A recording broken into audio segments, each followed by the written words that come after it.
Nous retrouvons tout de suite Karim Yayaoui.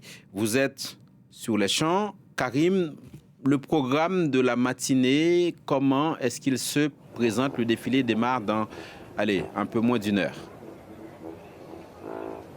Le défilé démarre bientôt et on assiste aux dernières mises en place, notamment des troupes qui vont défiler et également de l'orchestre qui va accompagner notamment le président de la République lorsqu'il va descendre les Champs-Élysées à bord d'un véhicule léger de reconnaissance et d'appui. Le président de la République qui va donner le coup d'envoi de cette cérémonie, de ce défilé aux alentours de 10 heures. Évidemment, il y aura le défilé des troupes à pied, et notamment des soldats indiens, puisque l'Inde est l'invité d'honneur de ce 14 juillet 2023. Plus de 5000 hommes à pied, mais également des avions qui vont survoler les Champs-Élysées aux alentours de 10h35. Et puis la cérémonie va continuer jusqu'aux alentours de midi, notamment avec des élèves des lycées militaires français, mais aussi d'un certain nombre de pays d'Afrique. À l'issue de cette cérémonie, le président de la République devrait s'entretenir avec des blessés de guerre notamment.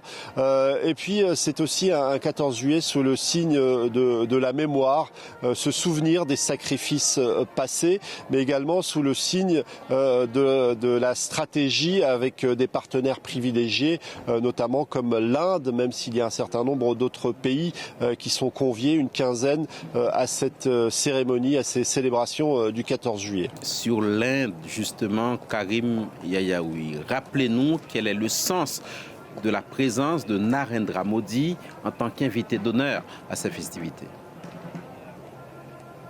Alors ce 14 juillet marque en quelque sorte un anniversaire, celui des 25 ans d'une relation privilégiée, d'une relation stratégique entre la France et l'Inde. Évidemment avec ces contrats militaires qui ont été signés déjà par le passé et qui concernaient des Rafales ou encore des sous-marins. Et à la veille de ce défilé du côté indien, on a signifié qu'on s'engageait pour de nouveaux achats, notamment de Rafales, plus d'une vingtaine, 26 je crois, plus 3 sous-marins. Alors il reste encore à établir les conditions exactes de ce contrat, qui est un contrat important, et aussi le tarif de vente de ces appareils militaires. Mais on ne saurait réduire cette relation entre la France et l'Inde à une dimension exclusivement militaire et défensive. Les deux pays travaillent sur de nombreux sujets comme l'énergie ou encore un certain nombre de questions de lutte contre le terrorisme, de renseignement.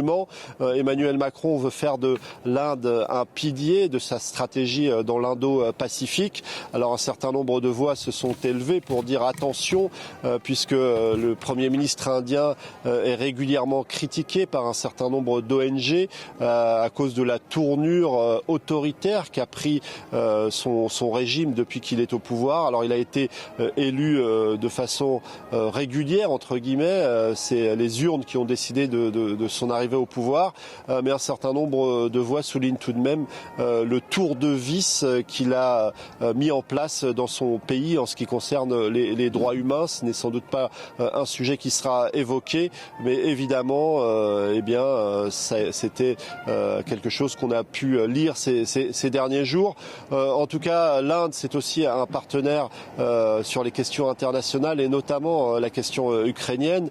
Et le président Macron aimerait que l'Inde emmène dans son sillage un certain nombre de pays qui adopteraient une vision un petit peu plus proche de celle des Occidentaux, où la Russie est l'agresseur et l'Ukraine la cible de cette agression, une idée qui n'est pas forcément partagée à travers la planète. Merci beaucoup Karim Yayaoui, place de la Concorde à Paris.